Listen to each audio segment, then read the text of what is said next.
kami paling sedikit MT-nya, tapi paling komplit ilmunya bang. Iya.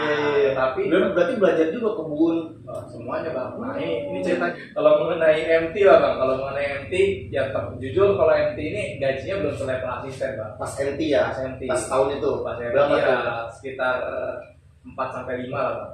4. Nah habis itu ketika saya definitif double digit bang. Double digit berarti kalau misalkan anggaplah 4 berarti udah 8. Wow, lebih bang. Iya. Dan luar biasa emang saya salut dengan training center di perusahaan saya tempat bekerja. Emang menurut saya itu profesional banget. Ilmu yang saya dapatkan ya mungkin kalau bagi saya teman saya dapat 3 tahun di kuliah, saya dapat dalam waktu 3 bulan bang. Berarti ini bahaya nih teman-teman, masih ngeri-ngeri juga. Berarti waktu MT ini belum tentu masuk. Belum tentu masuk. Welcome back to my channel. Salam hype, sawit bebas. Sawit bebas. Sawit bebas. Welcome back to my YouTube channel Hype Sawit Bebas. Sebelum menonton video ini, ayo teman-teman Hype Sawit Bebas, kita bantu yuk untuk klik like-nya, subscribe, dan juga nyalakan tombol loncengnya agar kalian tidak ketinggalan info-info menarik berikutnya. Kita ini MT termasuk yang paling komplit. Ya, saya lupa, mungkin ada beberapa rekan-rekan saya di sini yang MT jumlahnya saya kalau nggak salah 8-9 orang bang. Emang sedikit, cuman dari 9 orang ini kita terbagi jadi beberapa divisi. 9 orang. Nah kalau biasanya kalau nanti sebelumnya itu agronomi semuanya bang. Jarang terbagi-bagi. Nah kalau kita pas banget bang. Saya di pabrik, ada rekan saya di agronomi beberapa orang, ada rekan saya di teknik. Ya kalau abang tahu teknik, ada rekan saya di gudang. Jadi kebagi menjadi 5 divisi ini bang. Dari 4 divisi ya, pabrik, agronomi, teknik, gudang. Oh, 9 orang itu masuk ke 4 divisi Ya tadi. gitu, karena kita masing-masing mempunyai satu lagi keuangan. Sorry bang. Jadi ada 5 pak. Keuangannya saya atau HO nih? Keuangannya saya. Oke. Finance ada rekan saya juga. Nah jadi otomatis kami paling sedikit MT-nya, tapi paling komplit ilmunya bang.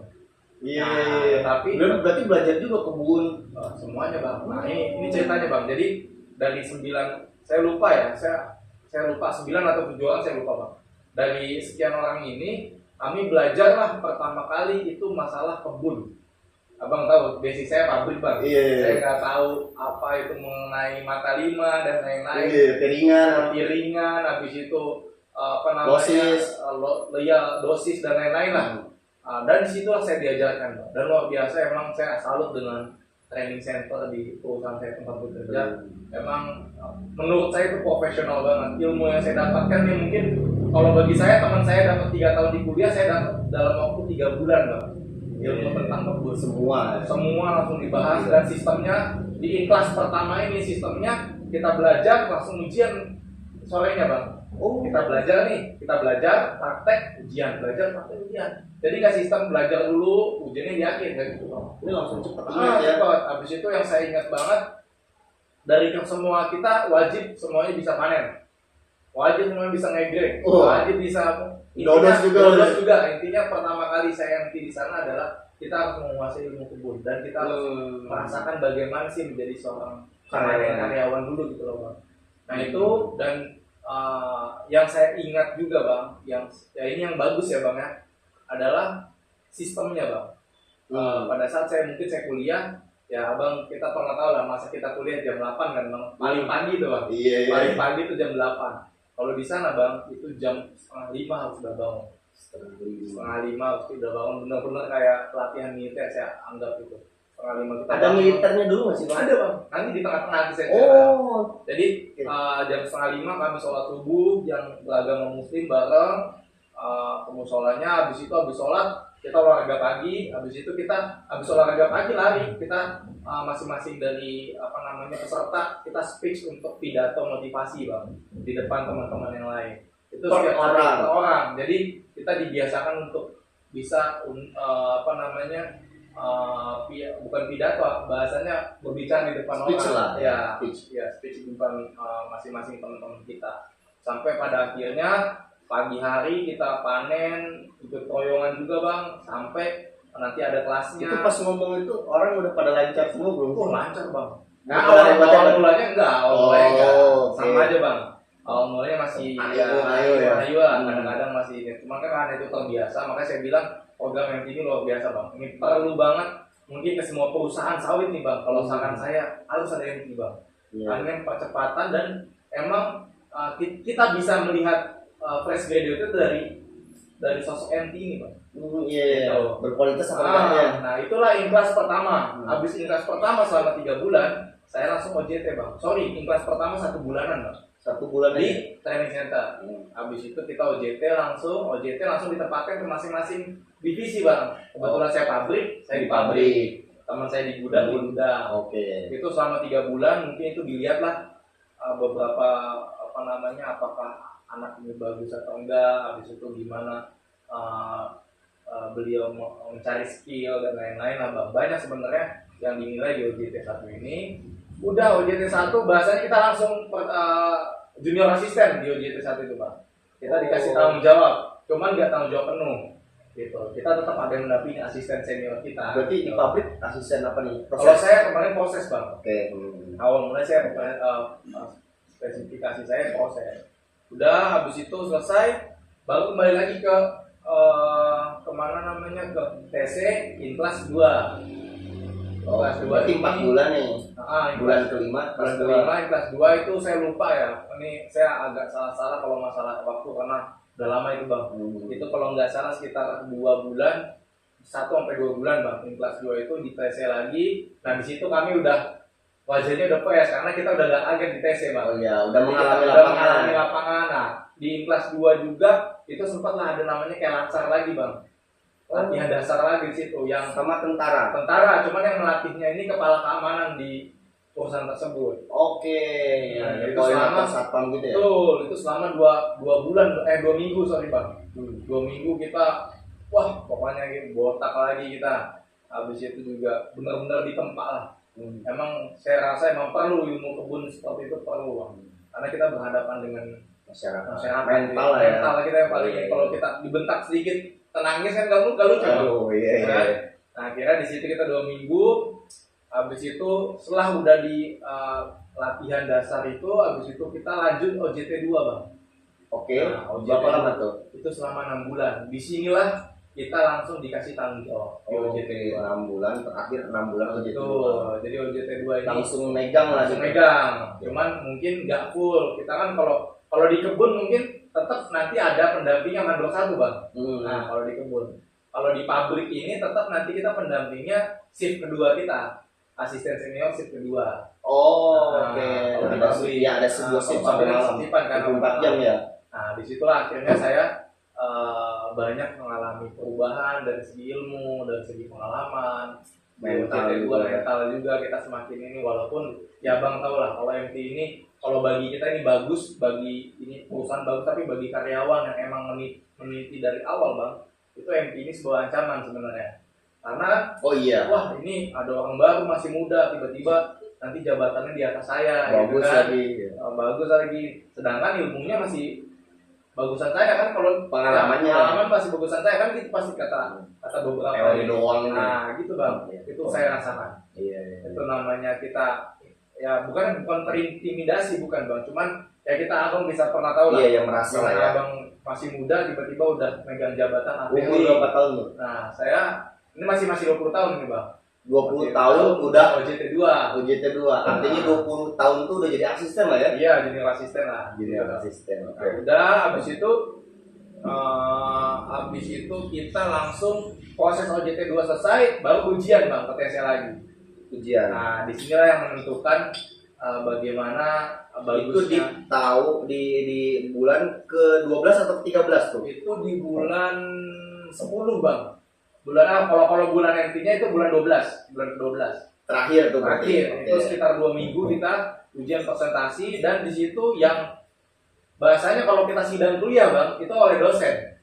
Oleh dosen kita. Nah ini emang benar-benar langsung pas ada kita mau definitif langsung GM-nya bang. GM-nya emang langsung yang profesional, usernya yang di wilayah tersebut, di bidang tersebut. Kebetulan saya kemarin yang uji saya adalah mill manager langsung, sama koordinator mil bang. Koordinator mil, megang beberapa pabrik. Iya, emang kalau ditanya ilmu pabrik udah bukan Luar biasa. ranahnya dia lagi lah, Iya, udah iya. bahasa dia udah A sampai Z udah tahu bang. Nah disitulah ada GM-nya juga yang ngetes saya, dan alhamdulillah kebetulan pada saat itu saya membawa studinya atau membawa pembaruan yang saya bawa adalah untuk stasiun press bang, stasiun press. Jadi keadaannya ini sedikit cerita aja bang, keadaan di pabrik tersebut mengolah gondolan keringnya terlalu banyak bang. Habis itu yang mengakibatkan press ini sumbat. Jadi sebenarnya ini yang saya bawa ini adalah kejadian yang ada di perusahaan tersebut. Kebetulan lagi banyak ngolah gondolan kering bang, gondolan kering yang udah dibuang biasanya kan. Kan lagi panen puncak, gondolan kering banyak bokir kita sebutnya bang. Nah ketika itu diolah di pabrik itu pasti ada masalah di stasiun press bang. Itu kita pasti terjadi sumbat di sana. Nah akhirnya ada beberapa inovasi. Saya juga bukan inovasi saya aja, saya juga sharing-sharing dengan asisten senior di sana yang udah berpengalaman di sana. Ya saya buat beberapa pengkajian mengenai solusi dari hal itu gitu bang. Dan itu akhirnya diterima dan diterima baik dengan pihak-pihak training center dan lain-lain, sampai pihak HO juga bagus menilai yang saya bawa ini. Dan akhirnya di situ sebelum definitif adalah pengumuman. Akhirnya kami semua dari 7 orang, sorry bang, kayaknya 7 orang saya lupa, dari 7 orang kami lolos 5 orang bang. Berarti, ini bahaya nih teman-teman, masih ngeri-ngeri juga. Berarti waktu MT ini belum tentu masuk. Belum tentu masuk. Jadi MT ini bahasanya bukan uji coba ya. Sebenarnya kayak kita emang bener-bener pengen dilihat perusahaan bang. Bagaimana sih kita sebenarnya dari segi ilmu, dari segi Training masa cobaan. Betul, masa percobaan kita bang. Kalau saya menganggapnya ini akselerasi bang. Kalau itu akselerasi menjadi seorang asisten, tetapi tetap kalau seandainya nggak sesuai dengan apa yang perusahaan mau bang, tiba-tiba misalkan mohon maaf Bang Hudan bagus nih ilmunya, tetapi pada saat di lapangan Bang Hudan attitude-nya jelek nih. Nah bisa jadi Bang Hudan nggak bisa bang. Berarti bukan di masa lalu bodoh atau pinternya. Iya, bukan bang. Lebih pada Attitude-nya, habis itu gimana kita cara komunikasi kita ke bawahan, ke mandor, dan lain-lain gitu bang. Nah itu yang dinilai secara general sih menurut saya. Ya tetap kita bagus dalam komunikasi, kalau kita nggak ada ilmunya, kita kosong gitu bang, ya kan? Ya, tetap kalah juga. Cuma itu nomor 2. Nomor 2. Jadi itulah yang akhirnya yang terjadi, yang saya alami ketika di perusahaan itu. Dan akhirnya alhamdulillah saya definitif langsung ditempatkan di salah satu anak perusahaan di Kalimantan juga bang. Nah disitulah saya mulai langsung definitif. Suratnya jadi bang. Plus gajinya. Nah ini nih masalahnya. Banyak banget konten gue yang masalah gaji itu banyak nonton bang, udah puluhan ribu. Iya. Jadi kalau masalah gaji sih sebenarnya teman-teman semua udah tahu lah ya sebenarnya bang. Cuma belum tahu. Kalau mengenai MT lah bang, kalau mengenai MT ya jujur kalau MT ini gajinya belum selevel asisten bang. Pas MT ya, pas tahun itu. Pas MT berapa ya sekitar 4-5 lah bang. 4-5, 4 apa 5 nih? 4-5 bersih itu. Makan dapat, cuci baju. Kalau MT kita dapat ada, kalau di pabrik ya bang, waktu itu saya dapat ada uang lemburan kayak gitu lah bang. Oh ya kalau kita sampai tapi cuman saya intinya ini harus digarisbawahi teman-teman, semua prosedur yang saya alami mungkin udah berubah di perusahaan tersebut bang. Iya karena udah banyak perubahan karena kan udah lama juga bang. 2015 2022 bang, 7 tahun ya. Nah habis itu ketika saya definitif double digit bang. Double digit berarti kalau misalkan anggaplah 4 berarti udah 8. Wow, lebih bang. Iya artinya kalau 4 aja berarti 8. Ini 4-5. Kalau 5 pun saya pak ya sekitar segitulah bang, sekitar 10 lah. 10 saya dapatkan. Gaji pokok atau ada tunjangan? Itu udah semua bang. Jadi sebenarnya gaji pokoknya untuk asisten itu di perusahaan tersebut sekitar 6 lah bang, 6-7 lah. Saya intinya nih yang apa yang saya alami ya bang ya. Yang nggak tahu kalau sekarang udah berubah mungkin lebih tinggi, alhamdulillah. Tunjangannya berarti. Kalau tunjangan kehadiran, tunjangan rumah tangga dan lain-lain. Gue sempat dengar sih. Sekarang katanya intinya lebih sedikit. Tapi ada juga yang lebih banyak, itulah simpang siur lah makanya. Jadi intinya adalah kalau teman-teman semua mau berkarir di sawit, kalau masalah uang itu pasti dapat bang. Kalau kita mau cari uang udah cocok di sawit bang. Ya. Cuman gue gini bang, selalu gue bilang sama teman-teman rekan HI Sawit Bebas, menurut gue sih kalau pertama kali lulus, lu jangan dulu mikirin duit deh. Karena apa yang mau kita jual? Kita kan baru fresh dari duit, cuman teori doang gitu kan. Ibarat kata lu yang penting masuk dulu, setelah lu dapat gaji dari ini punya pengalaman, kalaupun lu misalkan di situ ataupun pindah, nah di situ baru mikirin gaji. Betul bang, setuju bang. Jadi Kali lipat loh. betul.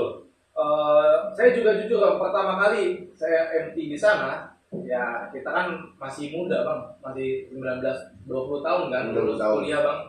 Nah kita juga nggak mikir masalah, saya pribadi nggak mikir masalah uang bang. Karena saya mikirnya, apa dulu yang kita bisa kasih perusahaan, karena saya juga menganggap, wah diri saya belum cocok di harga segitu bang. Cuma karena udah 1 tahun MT, udah banyak yang kita kerjakan Baru juga, lu merasa cocok. baru kita merasa cocok gitu bang. Iya. Jadi kalau teman-teman adik-adik apalagi nih calon-calon planter ya, Harus ya. jangan pertama kali ya jangan tolak ukur gaji dulu. Kita lihat dulu apa yang bisa kita kasih ke perusahaan dulu minimal ya selama 1 tahun lah.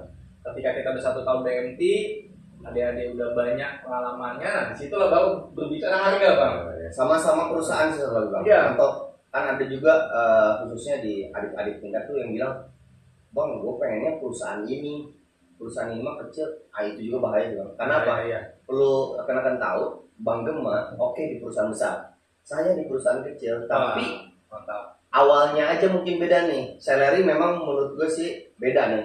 Gue waktu itu nggak nyampe segitu waktu awal-awal, tapi pas udah tetap pindah dan beberapa tahun ke depan, ya mungkin gaji bisa menang, gitu kan bahasanya. Betul bang. Itu tadi makanya udahlah, mau perusahaan apapun gaji berapapun masuk dulu, cari pengalaman dulu. Betul bang. Apalagi kita masih mahasiswa, masih baru lulus lah bahasanya. Apa sih yang mau jual gitu? Betul. Jangan dulu tinggi hati lah gitu kan, karena belum punya apa-apa kita gitu, yang penting Dan- pengalaman kan. Satu lagi nih teman-teman, ini saya juga belajar sebenarnya dari Bang Udan ini. Wah, Jadi Gua yang belajar. bahasanya ketika kita udah dapat kerjaan, tapi tetap kita jangan memutuskan relasi itu bang. oh iya. Itu penting banget.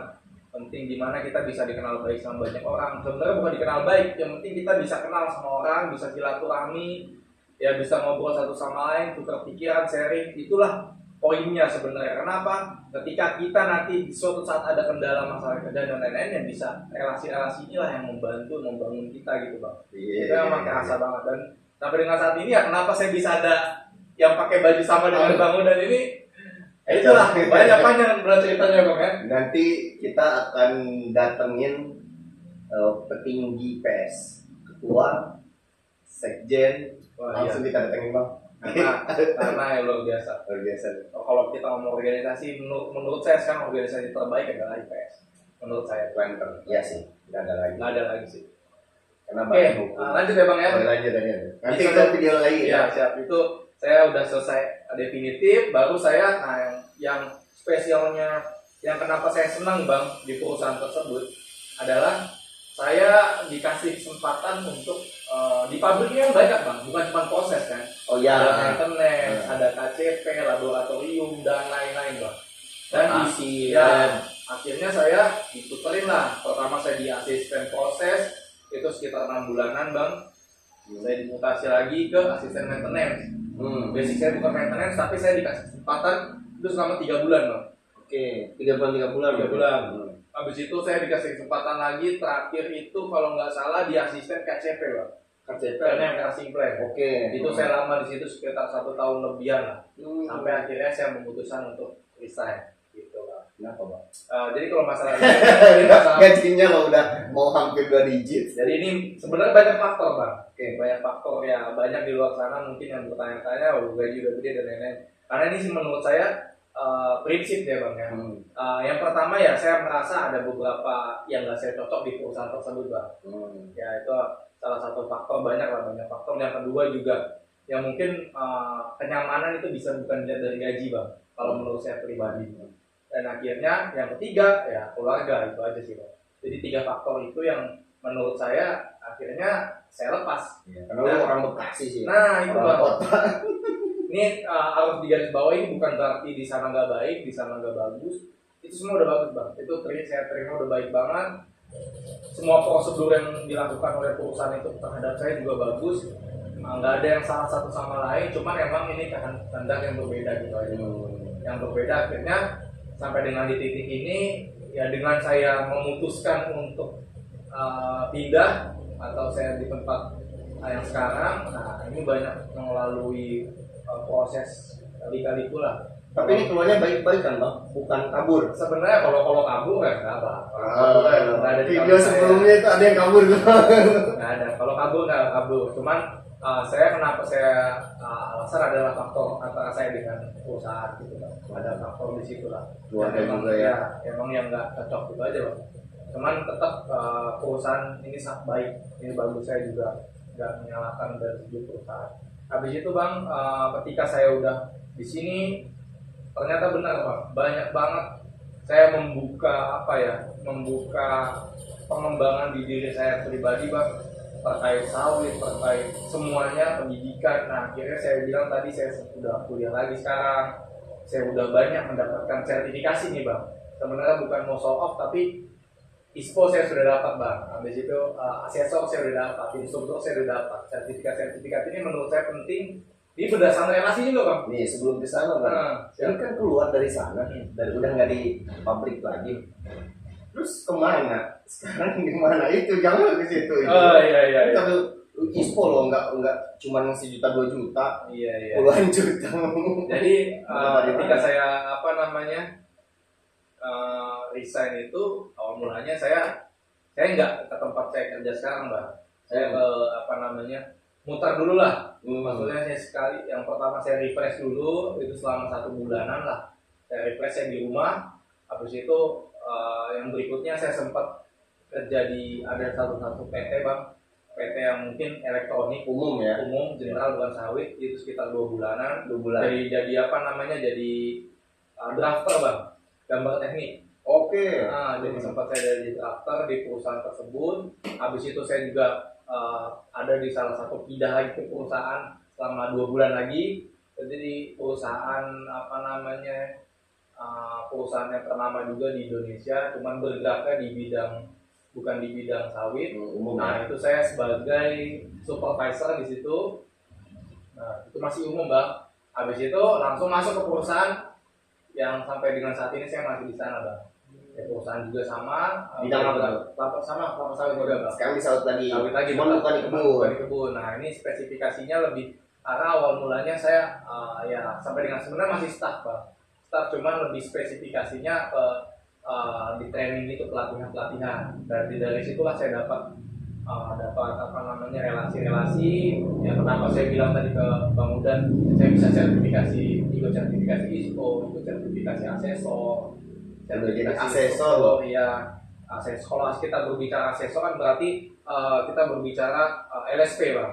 Jadi saya juga udah sempat gabung di beberapa LSP juga, LPK juga saya sempat bergabung. LSP ini kan lembaga sertifikasi profesi. Akhirnya ya di ruang lingkup itulah sampai dengan saat ini ya saya masih berkecimpung bang. Akhirnya saya menemui jati diri saya emang di sini nih bang. Jadi emang bukan di site gitu bang. Iya. Nah, Tapi karena tetap di sawit ya. Di sawit tapi lebih ke arah improvementnya bang, improvement SDM kalau saya. Oke. Jadi gimana caranya kita membangun SDM yang baik gitu loh bang. Dengan cara SDM ini kita latih dan kita sertifikat gitu bang. Iya. Maka dari itu Biar nggak sembarangan ya. Nah benar. Jadi ketika misalkan Bang Udan jadi pemimpin perusahaan, Bang Udan butuh SDM nih yang bersertifikat, yang kompeten. Nah itu bisa saya bantu. Intinya itu bang. Karena yang pengajarnya pun orang-orang udah ini ya. Praktisi hebat. Habis itu pun ketika ini udah dilatih, kalau tambah kita sertifikat itu lebih kompeten. Ditambah gini bang, abang mungkin pernah dengar.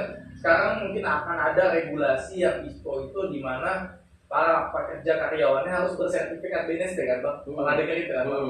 Nah disitulah kita juga saya bergerak di situ bang.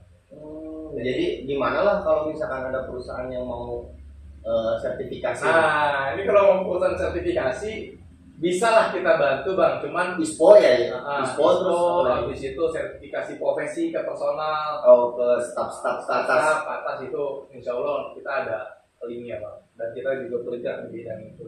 Dan targetnya juga yang kita pakai baju ini bang. Oh iya. Ini menjadi tolak ukur utama sih maksud saya. Jadi kedepannya Indonesian Planters ini dia bisa mensertifikasi para planter. Kayak ID lah ya. Kalau itu saya tahu banget. Kayak ID Iya, kan betul. dokter itu kalau belum sertifikasi ID ibarat kata ya Belum dapat praktek. belum dokter. Iya, belum Mungkin ke depan itu ya harapan IPS adalah orang udah kerja di kebun staf ke atas ya, dia harus bersertifikasi IPS. betul bang. Dengan di belakangnya BNSP ya. Iya betul. BNSP.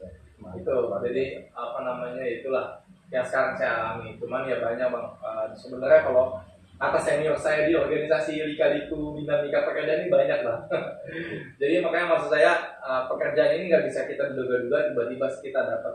Ada beberapa kerjaan, ada beberapa proyek yang kita dilibatkan, ada juga kadang-kadang kita menetap di satu perusahaan dan lain-lain, itu berbeda-beda. Cuman ya mungkin ini pengalaman dari masing-masing orang beda. Terutama Bang Udan lah, mungkin udah berapa perusahaan Bang Udan yang pernah dijajaki ya kan Bang? Nanti lah. Jadi memang teman-teman Salut Bebas pada dasarnya yang gue banyak belajar dari Bang Duma dari awal pun, karena Bang Duma duluan MT dibanding saya.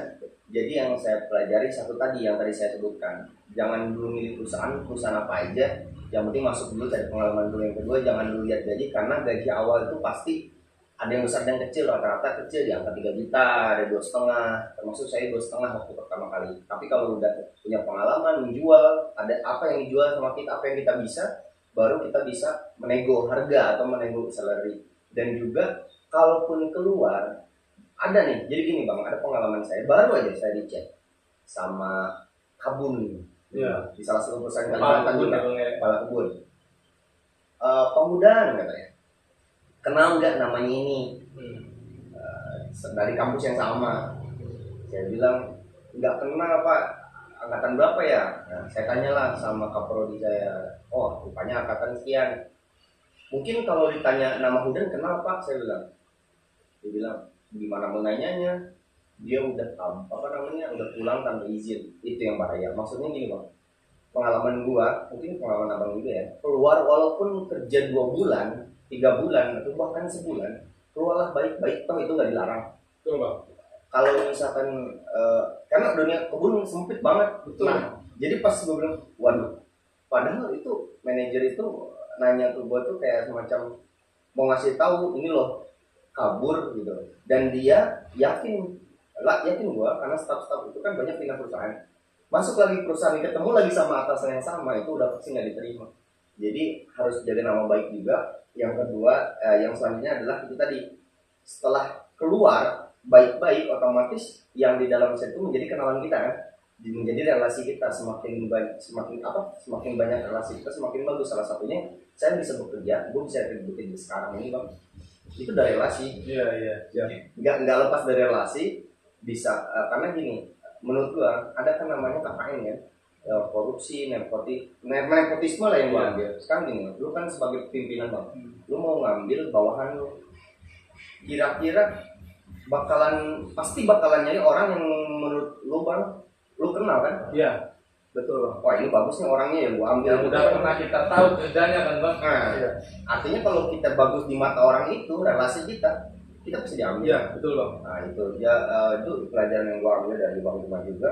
Dan juga beliau saat ini itu sudah, kalau bicara gaji ya, Bang Duma mungkin nggak bakal nyebutin gajinya, tapi kalau gua bisa memberi gambaran pasti lebih tinggi dari yang waktu pabrik ini, karena beberapa tahun sampai saat ini. Mungkin kurang lebih itu Bang. Menurut abang gimana nih? Ada nggak kira-kira satu patah dua kata untuk penyemangat para planters, calon planters untuk berkebun dan juga di pabrik atau merintis karir lah di dunia perkebunan kelapa sawit? Kira-kira apa Bang? Oke, sebelum saya kasih closing statement ya Bang ya, saya mungkin terima kasih dulu nih Bang kepada trainer saya dulu Bang di perusahaan tersebut, yang nggak bisa saya sebutkan satu persatu karena menurut saya banyak banget yang saya ambil ilmu, pengalaman dan lain-lain di perusahaan tersebut Bang. Mungkin ini belum tersampaikan secara langsung, tapi mumpung ada di sini ya mungkin saya berharap nanti trainer saya ini nonton gitu Bang. Iya, pasti nonton ya. Nah, jadi ini menjadi kekuatan pada saat saya di training center itu. Banyak banget yang saya alami, banyak banget yang ilmu, yang feedback yang masuk ke saya dari trainer tersebut lah, namanya Pak Ade lah bang, saya sebutkan langsung namanya Pak Ade. Ini Pak Ade ini banyak banget memberi saya motivasi, kepercayaan dan legalitas resmi perusahaan kepada saya gitu bang. Jadi menurut saya ini patut lah. Dan sekarang Pak Ade ini masih ada di perusahaan tersebut, masih menjadi seorang trainer dan itu luar biasa. Ini semoga Pak Ade sehat-sehat terus dan semua atasan saya di perusahaan saya kerja dulu yang pada saat saya di sawit itu juga luar biasa ilmunya. Saya juga mengucapkan terima kasih. Dan untuk pesan kepada generasi milenial nih, dimanapun berada ya kan. Jadi intinya mungkin kalau dari satu kampus dengan kampus yang lainnya udah beberapa kali udah bosen mungkin melihat saya kan. Karena saya udah sering juga masuk di beberapa event gitu bang. Intinya adalah tetap kalau saya nggak pernah bosen untuk bilang kepada adik-adik semua yang paling harus dijaga adalah nama baik itu aja. Sebenarnya kita nggak usah kalau mater dulu lah, yang penting kita pribadi dan keluarga dulu, karena itu bisa menjaga dan bisa memotivasi kita ke depannya. Dan yang berikutnya jangan pernah menilai salah satu kerjaan dari segi status ataupun harga. Itu bang, itu penting banget. Bang Uda tadi udah bilang juga, udah di bold lah di awal bahwasanya kalau ketika kita masih masih baru lulus, tiba-tiba kita udah patokan kita harga, patokan kita udah nominal sekian, yang kita berani tawaran mungkin agak berat ya. Cuman untuk 1 sampai 3 tahun di awal kita mengalah dulu dengan keadaan. Mengalah dengan keadaan ini itu akan memperbaiki 10 sampai 25 tahun kita ke depan. Saya yakin teman-teman semua akan menjadi seorang, ya kita tahulah sawit ini nggak ada habisnya, nggak ada matinya, intinya itu bang. Sawit kalau udah 25 tahun dari planting ditumbuh lagi kan, tanam lagi kan, nggak akan ada matinya.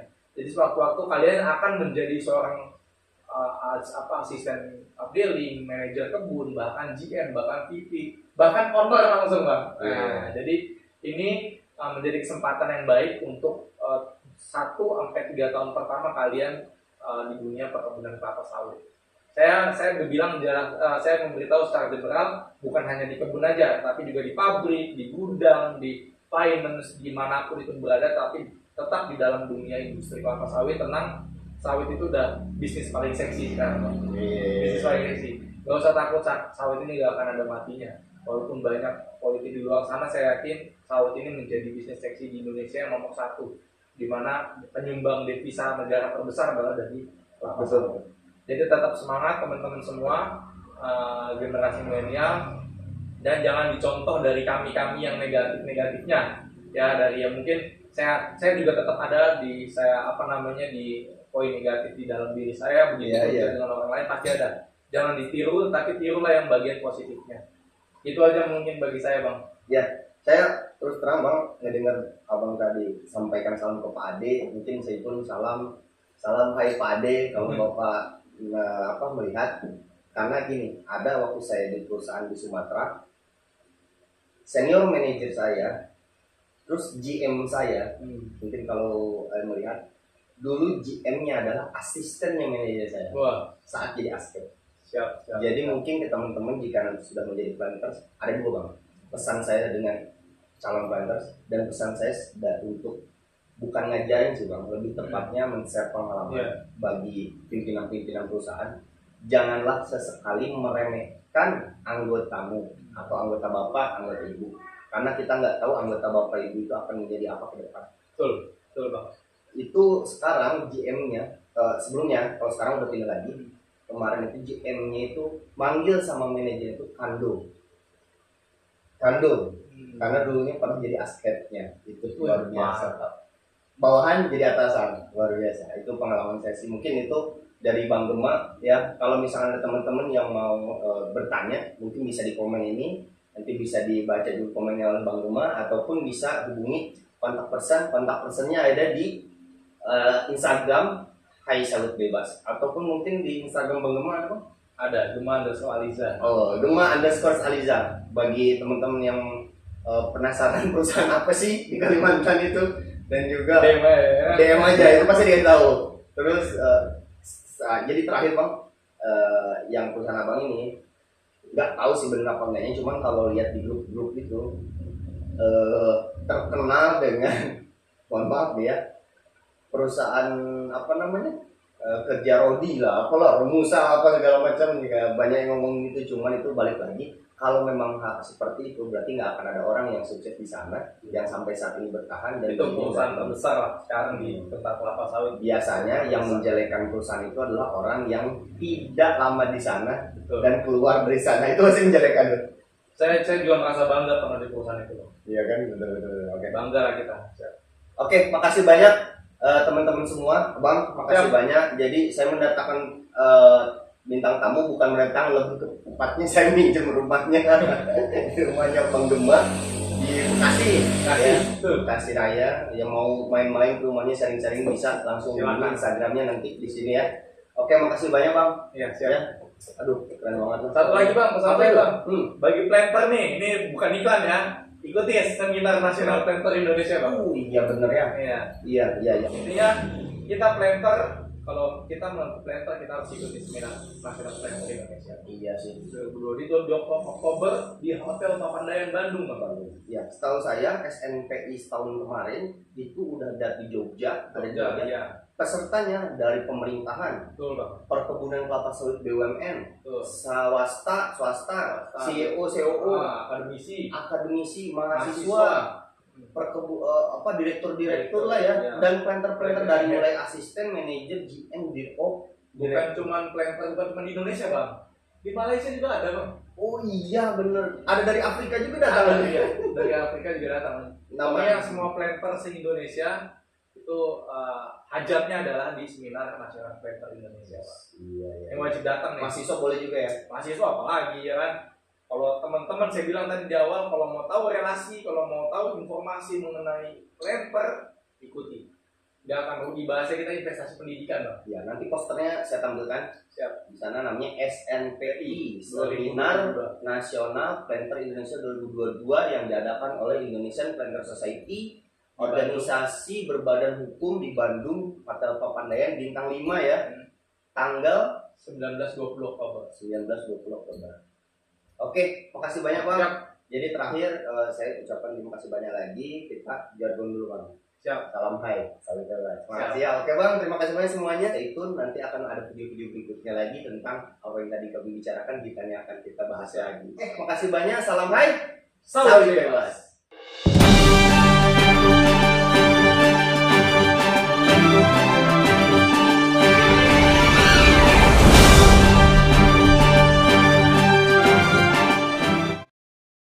Jangan lupa klik tombol like, subscribe, dan bunyikan tombol loncengnya agar kalian tidak ketinggalan dengan info-info menarik lainnya yang akan muncul di channel Hai Sawit Bebas. Terima kasih banyak. Salam hai, sawit bebas.